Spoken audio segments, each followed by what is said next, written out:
Bien, en la clase anterior, el último día, estuvimos hablando sobre las demandas que estaba haciendo Estados Unidos, no sé si lo recordarán, por el tema de que Japón empezaba a, por así decirlo, expandirse.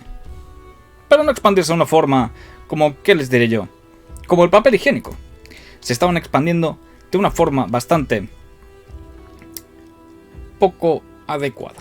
Recordarán que estuvimos hablando sobre la matanza de Nankín, estuvimos hablando sobre todos los movimientos que tuvo con el eje, que montaron el eje junto a Mussolini, Hitler y Tojo.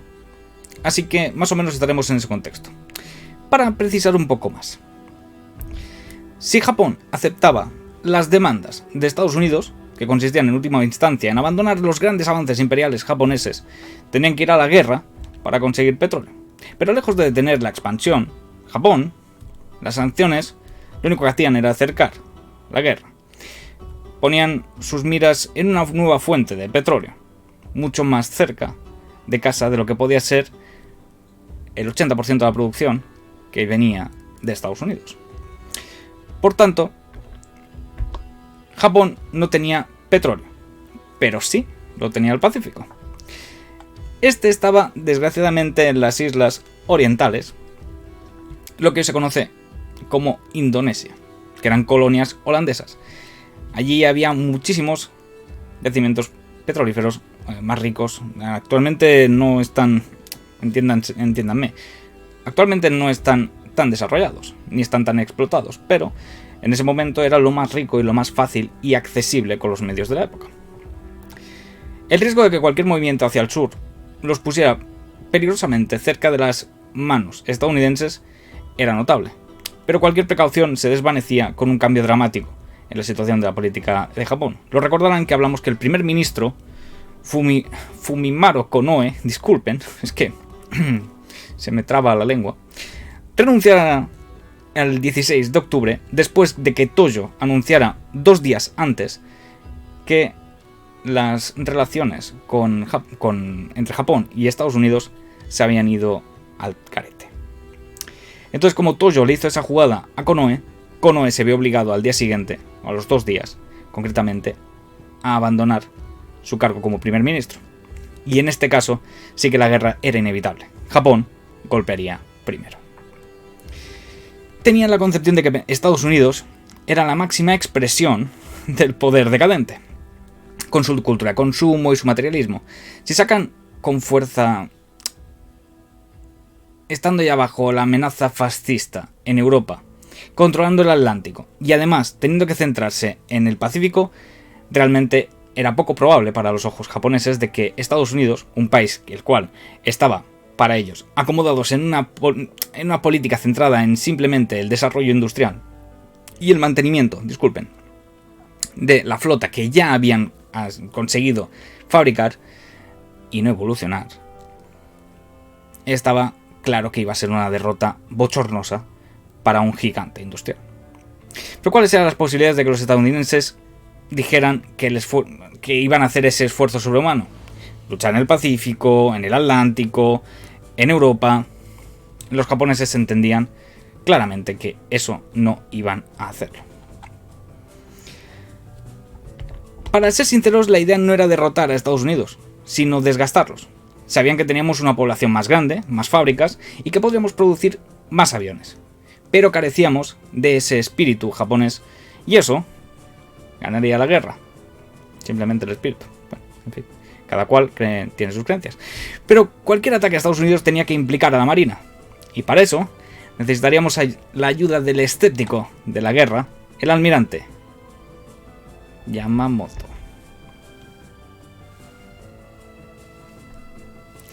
Y eso con Yamamoto pensaba que era una locura y que no debían ir a la guerra contra los norteamericanos. Pero a la vez, conociendo la corriente generalizada, sabían que era remar contra corriente. Y además, recordemos que ya se había llevado un palo cuando intentó disuadir al colectivo, a la sociedad, de que entrar en el eje de los alemanes, italianos y japoneses no era para nada una buena idea. Como que ya estaba escaldado, no podía negarse. El lugar obvio para atacar a Estados Unidos era cualquier ruta que se acercara a Filipinas, hacia el sur, donde estaban los campos de petróleo que habíamos mencionado antes de Indonesia. Pero Yamamoto tenía un plan mucho más audaz. Yamamoto, cabe recordar que era un jugador, y una vez dijo que su retiro ideal sería en la Ribera Francesa, pasando las horas en los casinos de Monte Carlo. Díganme, yo me voy con él, está clarísimo. Cree que la única posibilidad de victoria por parte de Japón en el Pacífico era ir directo al avispero. Perdón, que diga, a la yugular. Y acabar con la flota del Pacífico estacionada ya en Pearl Harbor. Recordemos que Roosevelt, en unos movimientos de la flota que se alojaba en California, la desplazó a Pearl Harbor para hacer unas maniobras y la dejó allí, como si fuese, recordemos que hicimos el símil, de un gatillo preparado para disparar en cualquier momento. Y por eso dijo, si tenemos que ir a la guerra contra los Estados Unidos, la única oportunidad que tenemos de sobrevivir es destruir toda su flota ya el primer día. Japón tendrá como mínimo un respiro en esa ruta hacia el sur, apoderándose de todos los recursos en su vasto y llano extensión y así alcanzar algún acuerdo político. Recordemos que la idea de Japón en ningún caso era acabar con Estados Unidos, más que nada porque eran bastante conscientes de que eso era imposible de hacer. ¿Por qué? Porque si ustedes miran el tamaño de Japón y el tamaño de Estados Unidos, es bochornosamente más grande. Japón, ¿verdad? Atacar Pearl Harbor fue un increíble acto de agallas militares. Todo podía ir mal o bien. Estaban a 5.000 kilómetros de Japón, les sitúo. Tardarían 12 días en llegar y podían ser vistos. Tendrían que repostar en el mar repetidamente, muchísimo. Y eso es una operación realmente difícil, repostar en caliente. Y quizá la mayor dificultad era mantener todo en secreto. Es decir, elaborar un gran plan para crear desechos cero. Es decir, que en ningún momento se vieran rastros en la extensión del mar de que han pasado los 30 barcos de dotación de la flota móvil japonesa. Por todo eso, Yamamoto calculaba que sus probabilidades eran de un 50%. Un 50-50. Era un jugador y el 50-50 le parecía bastante bien, la verdad. Nos encontramos con una verdadera ironía. Como ya he dicho, por un lado Yamamoto llevaba meses diciendo que sería una locura ir directamente y de frente hacia Estados Unidos. Pero por otro lado, Yamamoto era absolutamente dogmático en asegurarse de que se tomara su plan de ataque. El por qué lo desvelaremos más tarde. Mientras tanto, en Washington, la inteligencia estadounidense ha descifrado el código secreto japonés de comunicación y por los mensajes queda claro que Tojo, recordemos que ahora es el primer ministro no electo, o bueno, en fin, que se está preparando para la guerra. Los estadounidenses leen el tráfico de los mensajes del almirante Nomura, el embajador japonés que se encuentra actualmente en Estados Unidos. Pues hablan estos mensajes de que ciertas cosas pasarían a finales de noviembre u otras cosas sucederían automáticamente. Ya sé que no soy muy claro en este tema, pero ese era el nivel del desarrollo de la inteligencia estadounidense, así que no esperen mucho más en ese aspecto. Los japoneses tenían 6 portaaviones de gran cubierta que podían transportar hasta 450 aviones de combate. Yamamoto quería usar los 6 para atacar Pearl Harbor, lo que supondría la mayor concentración de poder naval del mundo. Recordemos, ahora quizá a ustedes les hará una utopía el no pensar en esto, pero en ese momento considerar que Japón moviese 6 portaaviones y tener más de 400 naves en el aire a la vez era algo que era impensable. Actualmente quizás sí, pero en ese momento créanme que no. Los estadounidenses operaban en gran medida con la mentalidad de época entre guerras. Por eso los japoneses se vieron obligados a dar el salto de imaginación necesario para pensar en no solo utilizar los portaaviones, sino que además utilizarlos como fuerza de ataque. Porque recordemos que los portaaviones en esa época que nacieron con el Byrd, un barco francés,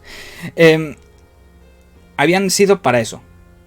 Pistas de desplazamiento, más que nada hangares móviles de desplazamiento de aviones. Eso hasta la fecha. En ese momento, la concepción de esos 6 portaaviones moviéndose a gran velocidad hacia su objetivo, que era Pearl Harbor, y convertirse no solo en una escolta o un mero transporte, porque antes se llamaban transportadas, de aviones, esto les daba el peso que antes solían tener los acorazados. Así que, sí, la guerra naval, como la conocíamos hasta la fecha, estaba a punto de cambiar. Sabiendo por las interceptaciones que Japón estaba listo para la guerra, Washington alerta a todas sus fuerzas militares en el Pacífico. Se envía un mensaje a Pearl Harbor, que comenzaba con una frase de 9 palabras que seguramente lo habrán escuchado en multitud de películas, en multitud de series, y que quizás sea la más famosa, posiblemente lo sea, de la historia naval, concretamente de Estados Unidos. Decía: este aviso está considerado como una advertencia de guerra.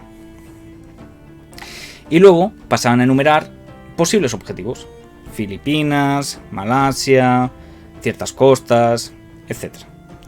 Cuando Husband Kimmel, recordemos que Husband Kimmel era concretamente el almirante de la flota alojada en el Pacífico, concretamente en Hawái, recibió este mensaje, se reunió con su Estado Mayor, como era de esperar, y analizó su significado y qué debía hacer. Concluyeron que aunque nombraba específicamente que los japoneses irían a por tal y cual sitio, a ellos no los mencionaban. Es decir, en toda esta parafernalia no aparecía Hawái. Y como que no aparecía Hawái, pues no iban a atacar Hawái.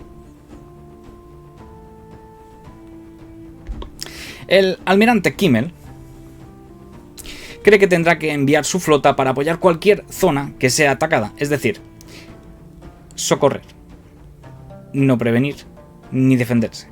La idea era socorrer. Kimmel se aseguró de que todos los barcos estuvieran listos con combustible, que estuvieran bien adiestrados los hombres y preparados para zarpar en cualquier momento, cuando los japoneses atacaran allí donde fuera. Todos esperaban un ataque japonés, pero no dónde. Esa era la mayor treta japonesa. Mientras Kimmel preparaba su flota para atacar a los japoneses en el mar abierto, el jefe del ejército, el general Short, concretamente, cuando hablo del general Short, estoy hablando del jefe de la base de Hawái, de la isla de Oahu, para ser más exactos, tiene que defender la base, pero espera que la amenaza real provenga de la propia isla. No se asusten, sí, esperaba que la amenaza fuera dentro de la propia isla, no la propia isla, sino la gente. Véase, había más personas de ascendencia japonesa que de otra nacionalidad, incluidos los nativos americanos y hawaianos. Y la sensación generalizada era que todos se rebelarían y pondrían bombas bajo los puentes. Short pretendía evitar que la gente cometiera actos de sabotaje. ¿Y cuál fue la brillante idea? Al final termina emitiendo una orden en la que demanda que a todos sus aeródromos poner todas las aeronaves en el centro de la pista, donde pueden ser vigiladas las 24 horas del día. Quizá para muchos esto les parecerá una gran idea. Lo veremos. Aunque claro, a toro pasado, todo es fácil de criticar. Pero lo que los estadounidenses no saben es que una flota formidable está surcando ya el Pacífico. El ataque está a menos de una semana, pero los japoneses llevan meses planificándolo, desde el momento en que hay el corte de suministros por parte de Estados Unidos hacia Japón de ese petróleo. Los japoneses sabían que debían planearlo meticulosamente y que debían decidir qué tipo de aviones usar y en qué momento, qué objetivos eran los prioritarios o quién lideraría cada escuadrón. Todo eso ya estaba planificado, estaba tremendamente bien hilado. Había alguna información que solo se podía obtener sobre el terreno de los miles de residentes japoneses en Hawái. Uno de ellos, Takeo Yoshikawa, que lo veremos a continuación, un ciudadano japonés, oficial de la Armada, que llevaba 8 meses viviendo en las islas actuando como espía. Todos los días observaba los movimientos de las naves y los aviones hasta el mínimo detalle. A bordo de Akagi, del IJN Akagi, líder de la primera división de portaaviones, había dos maquetas, de Pearl Harbor y la otra de Oahu. Maquetas actuales a escala que se habían construido sobre mesas.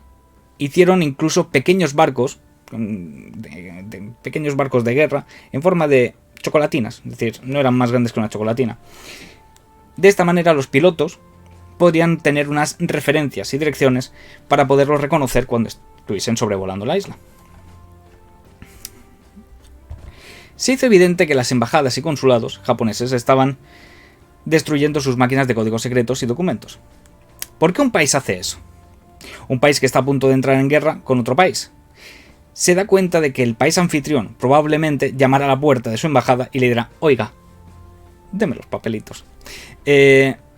La noticia de esa destrucción fue enviada a la flota del Pacífico, en Hawái, y su comandante, Jos Van Kimmel, leyó el mensaje y lo interpretó como que creían que nosotros los atacaríamos a ellos. Así que estaban destruyendo sus cosas en previsión de ser atacados y de pensar que iban a ser requisados toda la documentación de las embajadas y así contar con el factor de la inteligencia. Pero hay un cierto sentido de fatalismo en la cultura japonesa, como el sacrificio de la vida por un bien mayor. Pueden estar o no estar de acuerdo, pero esto es así. Por el imperio y por el emperador. Es el mayor deber y el mayor honor que puede cumplir cualquier japonés, y más si se encuentra en el ejército. Cuando las tripulaciones supieron cuál era su función, porque obviamente ellos cuando se dirigían a Pearl Harbor, ellos realmente no sabían que iban a Pearl Harbor y que iban a atacar el grueso de la flota estadounidense. Entonces, cuando se enteraron y quedó fehaciente de cuál era el plan de ataque real, muchos hicieron lo obvio, que era redactar los testamentos y enviar cartas a su familia. Nos encontramos ya en 6 de diciembre de 1941. La flota japonesa está apenas a 320 kilómetros de la costa norte de Hawái, acercándose a su destino final. Contra todo pronóstico, han sobrevivido a un épico viaje sin ser detectados y la flota estadounidense de Pearl Harbor no tiene ni idea de que están allí.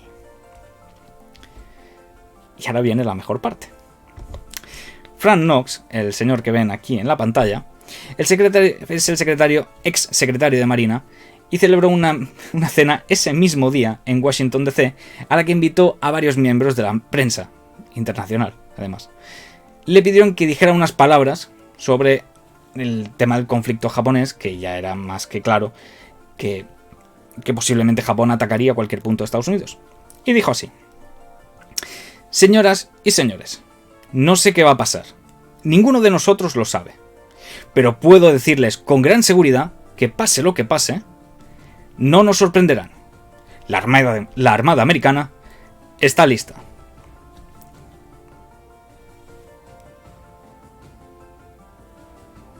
Bien. El radar era algo novedoso en 1941 y el ejército tenía unidades móviles de radar. Uno de ellos estaba en el punto más septentrional de la isla de Oahu. Lo manejaban 2 soldados y les mandaron que operaran con el radar para practicar. Nadie les había dicho que hubiese algo de lo que preocuparse. Así que a las 7:02 de la mañana detectaron en la pantalla una gran masa de aviones. Llamaron a su cuartel general y les comentaron lo que ocurría.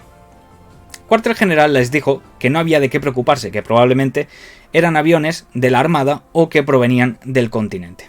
Cuando digo continente me refiero a Estados Unidos. Es decir, recordemos que están en Hawái, desplazados en medio del Pacífico del punto más cercano de California. Los soldados habían visto nada más y nada menos que 183 aviones. Pero eso solo era la primera oleada. Y iban directamente hacia ellos. A las 7:53 de la mañana, es decir, apenas 51 minutos más tarde, los aviones llegan a Oahu, donde les espera un blanco fácil. El ataque a Pearl Harbor ocurre en una tranquila mañana de domingo, cuando los marinos norteamericanos se dedicaban a sus asuntos como si fuera otro domingo de tiempos de paz. El pensamiento inicial es que por alguna razón están de maniobras en un domingo, pero parece increíble y nadie se preguntaba por qué hay aviones volando en un domingo. Los japoneses habían apostado por el elemento sorpresa, cogerían desprevenidos a la flota americana y a los aeródromos, pero tenían que asumir que habría alguna reacción. En el lugar no hay cazas. No estaban preparados. Entonces debieron pensar que no solo iban a llevar a cabo el ataque, sino que podrían regresar con muchas menos bajas de las que habían previsto.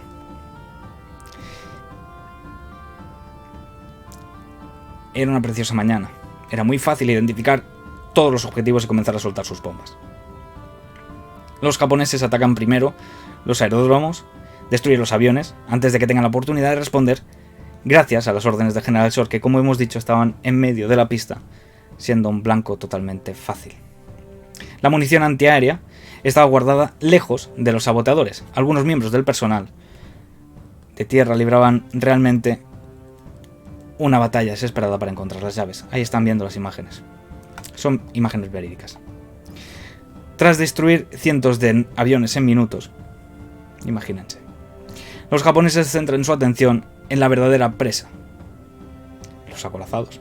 En cuestión de minutos, todo está en llamas. Sus compañeros están muertos y observan cómo esas naves que consideraban invulnerables, los acorazados más grandes del mundo, comienzan a arder. Habría sido una disonancia de ruido y choques de hombres corriendo por estrechos pasillos, intentando poner en marcha sus naves, gente moviéndose a través de las cotillas, subiendo, bajando las escaleras, corriendo a las armas e intentando hacer algo para defender el barco, porque si no, morirían. El ataque se intensifica y los japoneses descubren su arma secreta. Los americanos menosprecian la destreza tecnológica de los japoneses, no los consideraban buenos ingenieros, los consideraban unos conejitos de dientes largos.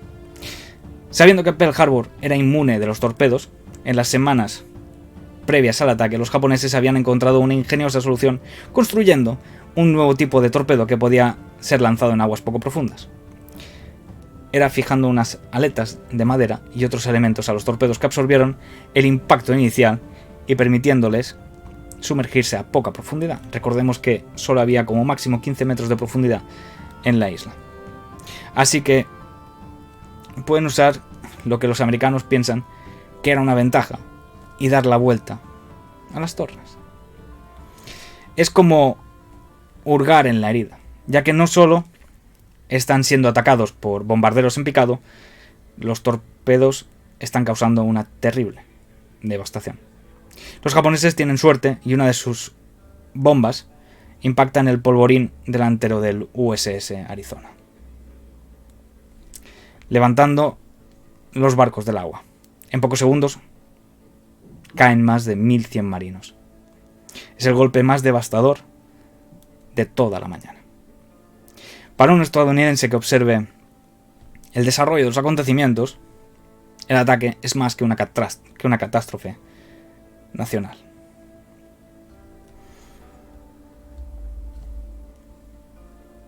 Ahí tienen, el Arizona.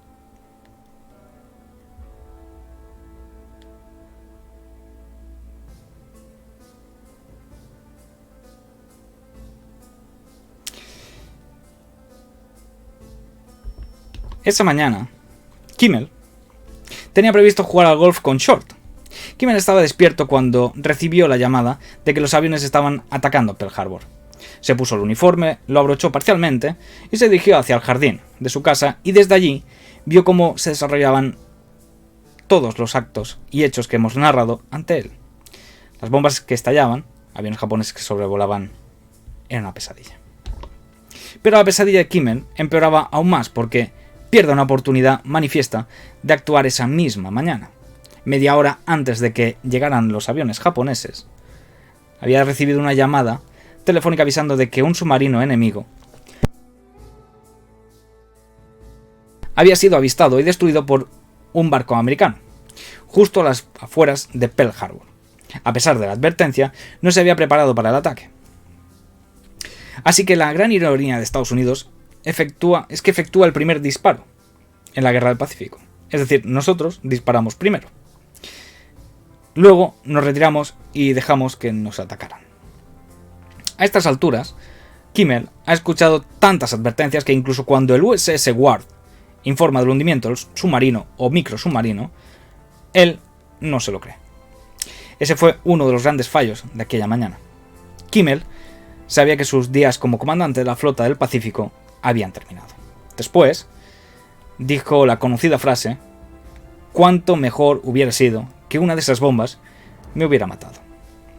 A las 9:45, el ataque había concluido y en solo 2 horas los japoneses habían lanzado cientos de bombas, docenas de torpedos para destruir la flota estadounidense del Pacífico. El recuento: 328 aviones americanos fuera de combate, 19 barcos de la Armada destruidos y 2.403 almas estadounidenses perdidas. Para los japoneses fue un día perfecto. Hemos conseguido algo extremadamente audaz. Sabemos que hemos golpeado al enemigo donde más le duele. Para ellos, es misión cumplida. Con la flota del Pacífico destrozada, los japoneses pueden seguir adelante con la expansión territorial en el Pacífico Sur. En 24 horas, invaden Hong Kong, Tailandia, Malasia, Filipinas y rápidamente se dirigen al sur. En cuestión de semanas, ocupan miles de kilómetros de territorio, alcanzando su objetivo final, el petróleo de las islas orientales. Envalentonados por su éxito en Pearl Harbor y las nuevas conquistas territoriales, y con el valioso suministro de petróleo alimentando su enorme maquinaria de guerra, los japoneses se sienten más poderosos que nunca. Isoroku Yamamoto, a pesar de todo, el artífice del éxito de Pearl Harbor, no está satisfecho porque cree que el ataque se les ha escapado objetivos importantes. Yamamoto había vivido un cierto tiempo en Estados Unidos y sabía 2 cosas. La primera, que los americanos adoraban a sus acorazados. Si destruía sus acorazados en un primer asalto, se sentirían despojados de su arma más potente. Y segundo, que los americanos tenían muy buenos portaaviones, con grandes aeronaves y pilotos. Ese era el objetivo, al menos de Yamamoto. El peor resultado posible era destruir sus acorazados y dejar intactos sus portaaviones. Y eso fue exactamente lo que pasó. Por casualidad, los 3 portaaviones de la flota del Pacífico no estaban en Pearl Harbor esa mañana, concretamente la del 7 de diciembre. Aunque sus colegas no lo consideraban importante, Yamamoto sabía lo que implicaba. Era un gran innovador y sabía reconocer la importancia de la Fuerza Aérea. Recordemos que la Fuerza Aérea les ha brindado esa victoria. Sabía lo que se avecinaba. Si consideramos que los portaaviones eran las unidades fundamentales de la flota, Pearl Harbor no debilitó a Estados Unidos. Pero había otra razón por la que Yamamoto tenía bajo el ánimo. Disculpen. Como temía, el pueblo estadounidense no había reaccionado como esperaban sus colegas militares. Lejos de la sumisión y el ataque, tuvo el efecto totalmente al contrario. Es decir, Estados Unidos no era una sociedad tan decadente. Los japoneses dieron una patada a un avispero porque los americanos pensaron que esto no puede quedar así. Debemos contraatacar. La gente quería participar en la guerra y llenar las oficinas de reclutamiento. Un país como Estados Unidos nunca hincará la rodilla por perder una batalla. Por muy devastador que fuese el ataque japonés, ya hubieran hundido todos los acorazados como si hubieran encontrado y hundido los portaaviones. Habían impulsado a Estados Unidos a una guerra a gran escala. Con el sentimiento antijaponés al máximo, el presidente Roosevelt aprovecha la oportunidad para unir al país a la lucha que se avecinaba, y en su discurso al Congreso declara la guerra a este nuevo y malvado enemigo. Roosevelt lo llama ruin y malvado, y hago mucho hincapié en esas 2 palabras que veremos más adelante. Él lo llama un día de infamia, y la opinión pública se manifiesta intensamente contra Japón. Escuchemos sus palabras.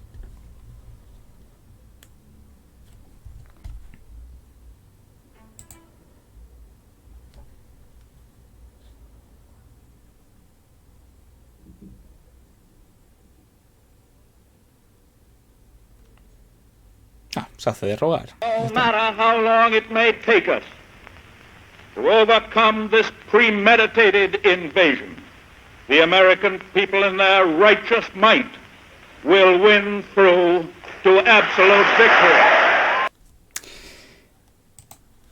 Desde el punto de vista político, Pearl Harbor era un regalo para Roosevelt, que no imaginaba. De repente todos los bloqueos para combatir contra el eje desaparecen como por arte de magia. 4 días después de que el discurso de Roosevelt marca el comienzo de la guerra con Japón, Hitler interviene declarando la guerra a Estados Unidos. Menos de una semana después, el ataque de Pearl Harbor había unido y motivado al resto.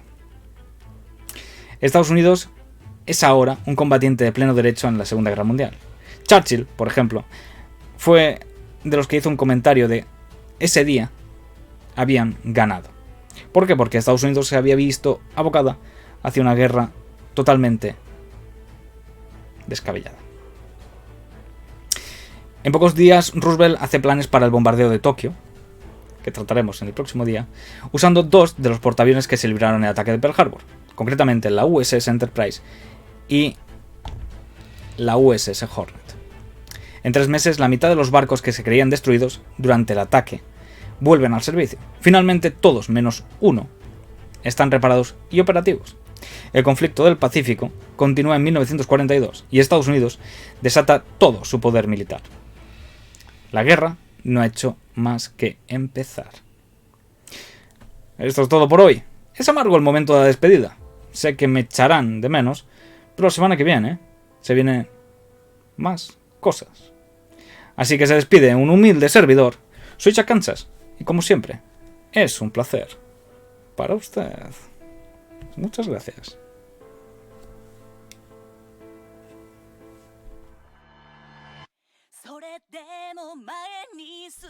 La guerra nunca cambia sin importar la época en la que suceda. Comienza mi guardia.